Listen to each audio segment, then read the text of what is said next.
ہم آپ سے گزارش کرتے ہیں کہ اس چینل کو آپ ضرور سبسکرائب کریں اور اپنے فرینڈز کے ساتھ ان ویڈیوز کو ضرور شیئر کریں تاکہ اہل بیت کا پیغام زیادہ سے زیادہ عظیمات امام، میں نے کل بھی آپ کی خدمت میں عرض کیا کہ 5ویں اور 6ٹھے امام کی زندگی اس ٹائم زون کے اندر ہے کہ جہاں پر یہاں پر ائمہ نے علم کے دروازوں کو کھولا، اور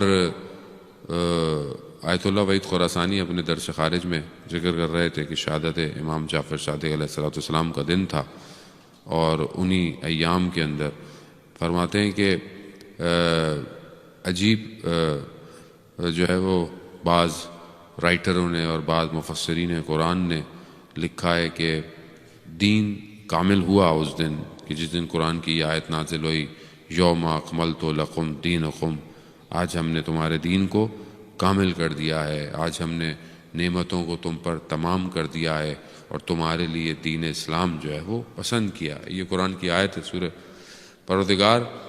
تو وہ فرماتے ہیں کہ نبوت اور رسالت اور امامت کا جو ہے وہ کام یہاں پر تمام ہوا، لیکن اصل جو علم تھا وہ اس وقت اپنے کمال پہ پہنچا جب یہ صادق آل محمد کرسی پہ آ کے بیٹھا۔ کیونکہ امام کے لیے جو صادق ہے وہ آسمانوں کا اسم ہے، یعنی ہم شاید اپنے امام سے اس طرح نہیں ہیں کہ جس طرح واقعاً حق ہونا چاہیے کہ ہم امام کو وہ لوگ جو کہ دوسرے مذاہب کے تھے کہ جنہوں نے امام کے اوپر کتاب لکھی ہے، کہ امام کی خصوصیات کے اوپر غیر مسلم نے کتاب لکھی ہے 6ٹھے امام کے اوپر، کہ جو علم کے دروازے چاہے وہ مبدا اور معاد سے ہوں، یعنی انسان کی خلقت، کائنات کی خلقت سے لے کے کائنات کے آخر تک کا علم ہو، چاہے وہ خشک اور تر کا علم ہو، چاہے وہ باقی علم ہو، چاہے وہ فقہ کا علم ہو، سب ان امام کی ذریعے سے ہم تک پہنچا۔ اور امام نے ایسے شاگردوں کی تربیت کی کہ جس میں مشہور ابی بصیر اور زرارہ اور حشام کے بڑے بڑے متکلمین ان کے مقابلے میں، بڑے بڑے فلاسفر ان کے مقابلے میں مجبور ہو گئے۔ اور امام کا دور بھی ایسا تھا کہ سارے جتنے بھی فرقے ہیں، جتنے بھی جو مذاہب ہیں، وہ امام کے دور میں آ رہے ہیں اور سب امام کے آگے مجبور ہیں۔ ملک ابن انس اور ابو حنیفہ جتنے بھی تھے، ان سب نے جو ہے وہ امام سے کسب فیض حاصل کیا، سب جتنے بھی ہیں یہ سب انہوں نے امام سے لیا۔ لیکن ہم نے امام سے کیا لیا اور کتنا لے رہے ہیں، یہ ہمیں خود کو اپنی طرف دیکھنا چاہیے۔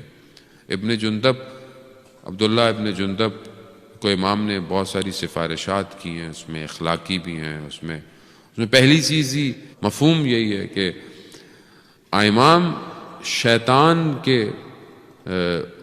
چنگال سے، شیطان کے شکار ہونے سے پہلے امام خبردار کر رہے ہیں، پہلے روک رہے ہیں۔ دیکھیں، دشمن شناسی بہت ضروری ہے۔ دشمن کون ہے آپ کا؟ میرا بولے میرا کوئی دشمن ہی نہیں ہے، خوب اس کا مطلب میرا مسئلہ میرے ذہن میں ہو میرا کوئی دشمن نہیں ہے تو میں کیا کروں گا؟ سوتا رہوں گا، غفلت میں رہوں گا، ریلیکس رہوں گا۔ لیکن پتہ ہو کہ آپ کا کوئی دشمن ہے، انسان کیسا ایکٹیو رہتا ہے؟ انسان سوچتا ہے۔ اگر انسان کا بزنس میں کمپٹیشن نہ ہو، انسان محنت ہی نہیں کرتا، انسان محنت ہی نہیں کرتا۔ اس کو پتا ہے کمپٹیٹر ہے تو محنت کرتا ہے، اسٹریٹجی بناتا ہے۔ آپ بیڈمنٹن کھیل رہے ہیں، آپ یہ بل کھیل رہے ہیں، آپ کو سامنے ٹیم ہی نہیں ہے، آپ اکیلے کھڑے ہوئے ہیں، کھیلیں گے آپ کتنی دیر کھڑیں گے؟ بولیں گے بھائی کون دیکھ رہا ہے؟ کوئی بھی دیکھ رہا ہے، چلو گھر چلتے ہیں۔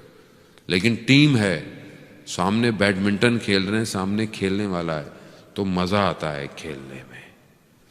تو مقابل دشمن کا ہونا ضروری ہے انسان کی زندگی میں۔ ہرڈلز نہیں ہو انسان کی زندگی، اگر ہائی وے پر سپیڈ بریکر نہ ہو تو آپ سیدھے چلتے ہیں، آپ کی آنکھ لگ جائے گی اور حادثہ ہو جائے گا۔ روڈ کیوں ٹیڑھے بنائے جاتے ہیں؟ تاکہ انسان بیدار رہے، آنکھ کھلی رہے۔ زندگی یہی ہے۔ خود دشمن ضروری، امام پہلے دشمن بتا رہے ہیں۔ دشمن کون ہے؟ شیطان تمہارا دشمن ہے، اور وہ کسی بھی وقت تم پر حملہ کر سکتا ہے۔ اور کیا کرتا ہے؟ اس کا کام کیا ہے؟ روایات کی روشنی میں مفہوم بیان کر رہا ہوں۔ کہ نیکی سے دور کرتا ہے. سب سے پہلے نیکی نہیں کرنے دو اسے. نماز کا وقت ہے کسی اور کام میں لگا دو.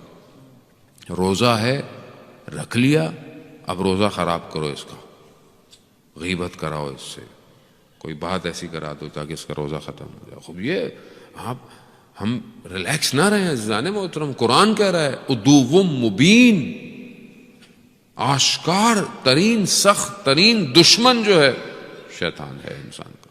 لیکن انسان ریلیکس ہے, کوئی مسئلہ ہی نہیں ہے. نہیں ہے عزیزان محترم, ائمہ کی ہم زندگیوں سے درس لیں. امام ہمیں متوجہ کرانا چاہ رہے ہیں. 25 شوال کا دن امام کی شہادت کا دن ہے. امام کے اوپر کئی مشکلات ہوئیں. کئی دفعہ وقت کے خلیفہ نے امام اپنے کمرے میں عبادت میں بیٹھے ہیں اور آ کر امام کو جو ہے وہ لے گئے. امام کے سر پہ امامہ بھی نہیں ہے. کئی دفعہ امام کے سامنے امام کو اس طرح کسی کے لے کر چلے گئے, امام کی اہانت کی. ایک دفعہ بیان ہوتا ہے کہ راوی دیکھتا ہے کہ امام کے گھر کو آگ لگا دیا گیا اور امام باہر کھڑے ہو کر گریہ کر رہے ہیں.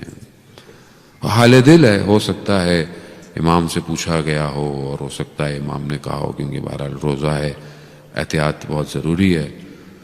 یہی ہو سکتا ہے کہ ائمہ کو یاد آ گیا ہو کہ آج ان گھروں کو آگ لگی ہے تو کوئی نقصان نہیں ہوا مگر وہ جو کربلا میں خیموں کو آگ لگی تھی.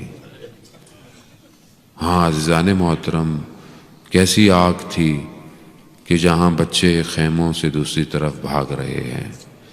یہاں تو امام کو زہر دے دیا گیا, امام شہید ہو گئے, امام کو دفنا دیا گیا جنت البقیع میں. یقیناً امام کی قبر آج بھی جو ہے وہ روشنی سے خالی ہے, لیکن ہمارا سلام ہو اس کربلا کی روشنیوں پر کہ خود تو جل گئے مگر ہمیں راستہ دکھا گئے.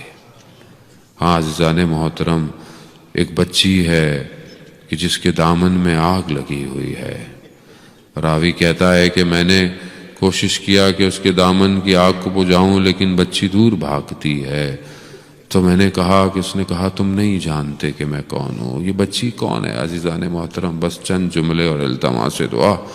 ہاں, جب اس بچی کو ڈھونڈنے کے لیے میری بی بی زینب مقتل میں رات کو گئیں کیونکہ بچی نہیں مل رہی تھی, تو دیکھا بچی ایک سر بریدہ لاشے پر سو رہی ہے.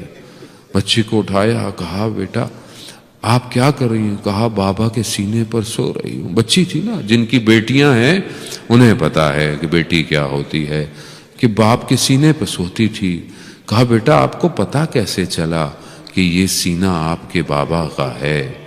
کہا میں مقتل میں بابا بابا کر رہی تھی, ایک بدن سے ہاتھ بلند ہوئے اور کہا الیہ الیہ, ادھر آ جا میری بچی, ادھر آ جا.